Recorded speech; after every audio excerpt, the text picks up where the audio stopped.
યોજી કાર્યવાહી કરી છે અને કાર્યવાહીના ભાગરૂપે કેટલાક એવા વિસ્તાર છે કે જ્યાં ઓપરેશન હાથ ધરવામાં આવ્યું।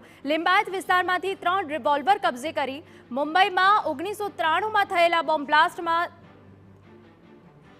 દરમિયાન યુવક રિવોલ્વર લાવ્યો હોવાની વિગત છે। મુંબઈથી રિવોલ્વર મળતા તે સુરત લાવીને મૂકી રાખી હતી।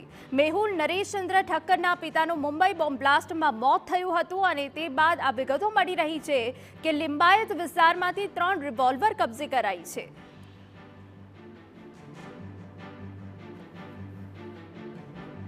રથયાત્રાના આવી રહી છે અને એના અનુસંધાને લો એન્ડ ઓર્ડર મેન્ટેન કરવા માટે થઈ અને સતત અમારી આ ટીમો ગેરકાયદેસર હથિયારો શોધવા પ્રયત્ન કરી રહી હોય છે। એ દરમિયાન આ માહિતી મળતા ત્યાં રેડ કરતા મેહુલ નરેશચંદ્ર ઠક્કર નામનો જે વ્યક્તિ છે એના ઘરેથી 3 રિવોલ્વર મળી આવેલ છે, જેનો મુદ્દામાલની કિંમત લગભગ 1.5 લાખ રૂપિયા થાય છે। સમાચારમાં આગળ વધી તો સમગ્ર દેશ વિકાસી હરણફાળ